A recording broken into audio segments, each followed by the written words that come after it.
Dragons! They're dragons! They're huge, so strong, it's incredible! I will say, if I could turn into a dragon, that would be cool. As I said, no matter what game it is, dragons are cool. My goodness, does this look awesome. Look how big they are compared to our ship. We're a giant ship. Oh, dude. Azir, where have you been? You've vanished without a trace. Uncomfortable around dragons. Well, I assume, given the fact that you have a similar-looking tattoo on your forehead, you're also part of the Goldoan dragon tribe, possibly related to the royal family. Bit obvious now that you can see them both side by side, but we're gonna pretend that we don't, just to make you more comfortable. Reese, you're a healer, not a fighter. It's not your fault. You don't want to think what would end with a sword sticking some... I don't even think you know which end of the sword to stick in someone. Maybe? That's the first rule they teach you in any sort of fighting. Take the pointy end and put it in the enemy. That way, you win and they lose. There's the second rule, which is generally even more important. Don't let the enemy stick their pointy end in you. That one will keep you alive, and being alive is much more important than taking down one enemy. An opportunity to prove the Empress in our debt. Be fools to pass this up, wouldn't we? I should have known that you have an angle. What do you want to do, Titania? I don't approve of Soren's motivation, but I agree that we should help. Yeah, I mean, there's really seldom a reason, if you are capable of it, of course, not to help somebody. Because not only do you get to feel good about yourself, you get the reward of that they might be offering, but then, of course, any grateful feelings that they could offer you beyond that. It's just a win-win-win situation all around. And, of course, they get to be helped, which is, you know, the most important thing on that list. I thought that was self-explanatory, but I will explain it, just so you don't think poor of me. Stephanie is not going to provide much help. Stabby, actually, how do you fare against these guys? You double them. I've called Marcia, because I named Marcia's weapon Stabby, I've been calling her Stabby for the longest bloody time, which is very amusing to me. But her name is Marcia, much to my, annoyance at this point. My apologies, we weren't able to reach you. We left you in a terrible peril. I accept full responsibility. Really, Sigrun? Might have done something if something happened to me? Please, Empress, I beg your forgiveness. I get she's a child.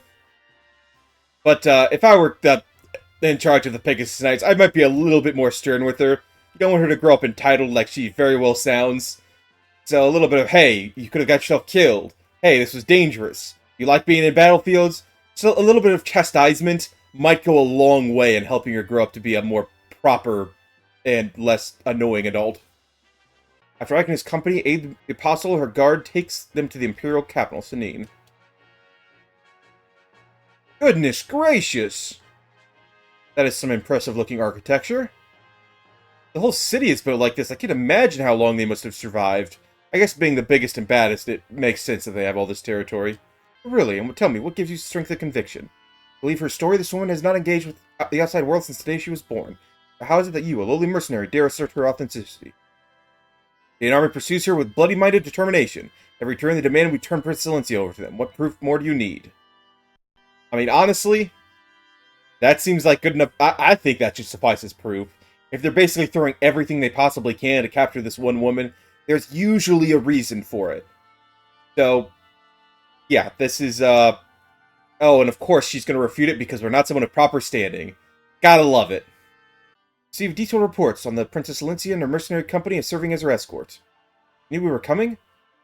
Knew we were coming all along? Yes, I apologize for testing you. You see, life here at Forest Palace is dreadfully dull. I'm always so very bored.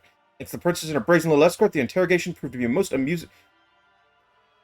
The child can't stab people for being rude to you when they're children. Unfortunately, I can't correct her behavior. Titania is correct. Binyana is a nation ruled by time honored customs and ancient conventions. Consulted the apostle, the very symbol of their way of life. The fact you're still breathing is a miracle. I hadn't realized. I don't know. I think we could probably have fought our way out of this one. Yes, it's a couple of strong people. And yes, endless waves may have rained down on our resources. But take a couple of hostages and we could go a long way in securing ourselves. Of course, these are supposed allies, air quotes. This is not the end-all be-all of we have to bow and scrape that we think it is. There's plenty of solutions, just not necessarily honorable ones. Silencia? Or like, please call me Alencia. Huh? That'd be improper, wouldn't it? I mean, your employer, and... Told me so earlier. I did? Really? You didn't notice? I didn't notice, truth be told. I was too busy probably ranting and raving during the conversations. So... I'm with him on this. These humans burned to reinforce the ground and killed my people. No amount of human blood can slake my thirst for vengeance. For my siblings, for my countrymen, I demand justice. But I have a return of my bedridden father to our forest home. He seems like a typical anime protagonist. Tragic backstory, yes, of course, burning down a whole nation and trying to enslave its people. Pretty horrific. Don't get me wrong. But this would be a great setup for this guy being the main character. Unfortunately, we're stuck with Ike, who doesn't have wings and can't turn into a bird, which is slightly less cool. At least he's got a cool-looking sword and headband, I guess, and a cape. I don't know. Doesn't have a whole lot going for him at the moment. Mentioned before, those on foot or horseback will find sand slows their pace considerably. Capture magic users, staff wielders, and thieves. Such people will be unaffected by the large degree. These are agile, so I understand why they would be unaffected, but those skills in magical arts doesn't make sense. I heard an explanation from a magic user I know. And the spirits he employed flew before him and cleared the sand from his path. What about you? But underneath the sand in the desert is more sand. So it's not as if you could just clear it from your path. It makes sense if there's like, you can put a magic layer in your feet to make it so you can step atop the sands. That could make sense. Maybe you can hover a little bit. Maybe you can lighten your body with magic, so you step atop it much easier. I don't know. But clearing the sand, not helpful at all. How do you carry them at once? I would never do that. Eat big meals, get meat on bones, then you lift crates like me. I would love to eat big meal, but I can't, because, well, I have no money. I faint all the time. Well, hungry because don't have money for food? That shames us all. I will eat now, take my gold, go, feast. Eat as much as you want. Be fat and happy, little Bjork. Really? Are you sure? Yes. Anything at all? I will not lie to a hungry Bjork. Thank you, Mordecai. I don't know what to say. Like an angel. Me? No, stop. You embarrass. Oh my goodness, I love these two. Incredible. The big, strong hunk of a man with the small and weak little mage. It's a match made in heaven. Alright, please go over this again. Customary throughout Bignon's history to keep Laguz as slaves. That's right. That's the past now. 20 years ago, all slavery was outlawed and Laguz were freed. As far as the general public is concerned, that's exactly what happened. A portion of society that willingly breaks the law?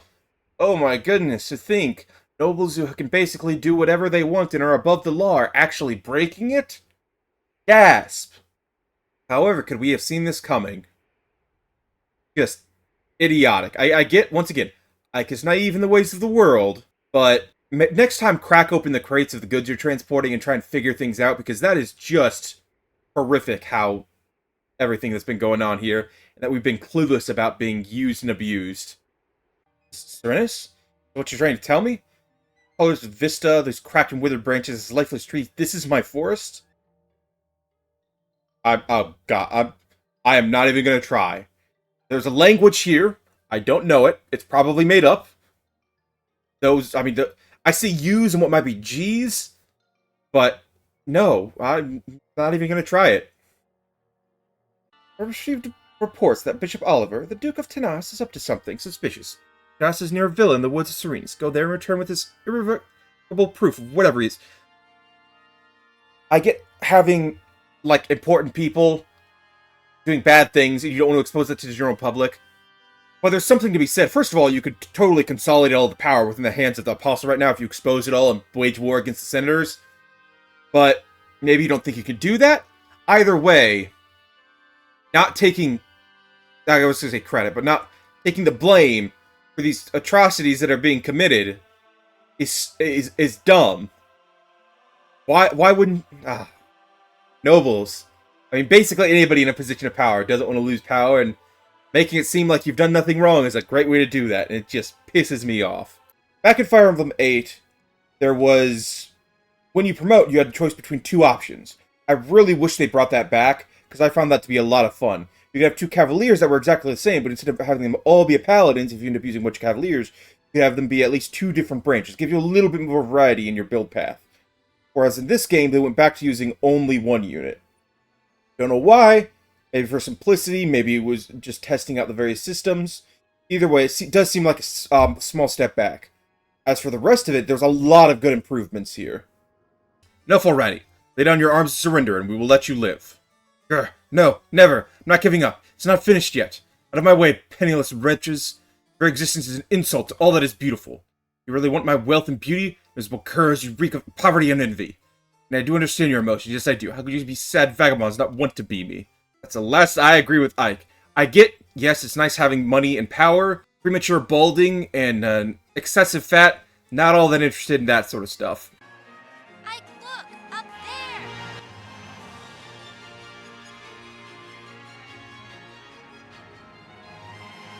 I mean, if you really want to lose your vision, I guess you could look up there, but I think I'm going to squint and look away until the light passes. Thank you very much. What? No, this is absurd. Blast of all the foolish... Sorry about this. You're absolutely opposed to it. I won't force you. No. Might as well do what's necessary. What am I supposed to do now? Put on a funny hat or something? Will you lend me your sword? I get that he has a general distaste for nobles, because many of the nobles he has met have been pretty much pricks. But I would never be one to turn down a title in some land. Because at the very least, you've got a home you can pass on to your kids, and able to collect taxes from the land. Seems pretty decent to me.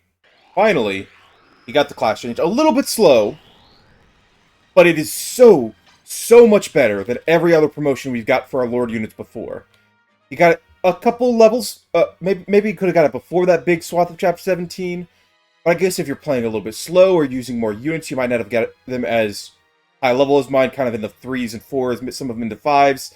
So this feels appropriate. And I'm very, very happy that they've made that change. By the way, I've been meaning to ask, what are our chances of victory? Still an extreme disadvantage. What? That's not the answer I wanted. You gotta do better than that, Bjark General. I'm here if we lose. I'm ever going to show my face to Venetius again. At a disadvantage, but I don't intend to lose. There's men in Dan that I need to find. I'll be the last thing he ever sees.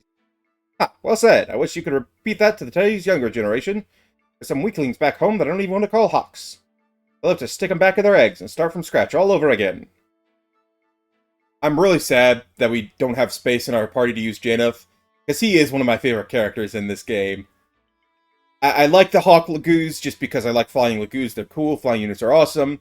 And even though he's kind of underbaked for his what he can contribute, his personality's awesome. He's got that incredible vision thing going on. He's just a cool dude. Carlo was a preeminent swordsman in his generation. The day after he touched the medallion, 20 soldiers came for him. 20 highly trained killers. Your father barely broke a sweat cutting them down. And attacking his neighbors, those he had taken him in, concealed his identity, and called him friend. He slew them one by one until your mother rushed in, thinking only to save her father from himself. Goodness me.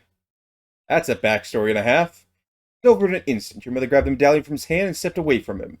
She smiled as he pulled his sword from her breast and forgave him, as her life's blood spilled into the... Your father killed my mother? This can't... Oh my goodness, this goes much harder than I remember it going. Medallion drove him berserk, he just massacred everyone and then offed his wife. That is... At least he... Whew. Okay. Talk about a backstory. I mean, a protagonist syndrome. Dead parents is the only way you can have it. 8 years old, he knew that death would soon come for him. His only goal was to teach his art to an apprentice. Time was short, and he put me through rigorous magical training. We worked day and night without cease. Really no time to think about who I really was. It was still a better life than I had ever known, and yet, still, after all that rigorous training, you still popped out as a level 1 character. How disappointing he must have been in you. I see. To repay my debt, and I'm really just being a burden. It was not my intention. Hold a moment, who said anything about being a burden? I engage in combat, so I'm more an obstacle in the field. No, that's absurd. Do you understand how useful your abilities are? Admittedly, no, apparently it doesn't. It's being basically the single best unit in every single Fire Emblem game ever. Of course, when I was younger, I didn't fully understand that concept. But now that I'm a mature adult, I am very much understanding that any unit, your best unit going twice, is stupid. Stupidly powerful. Thanks for watching. I hope you all enjoyed. Feel free to follow links down below if you want to see more of my content, and I will see you all next time.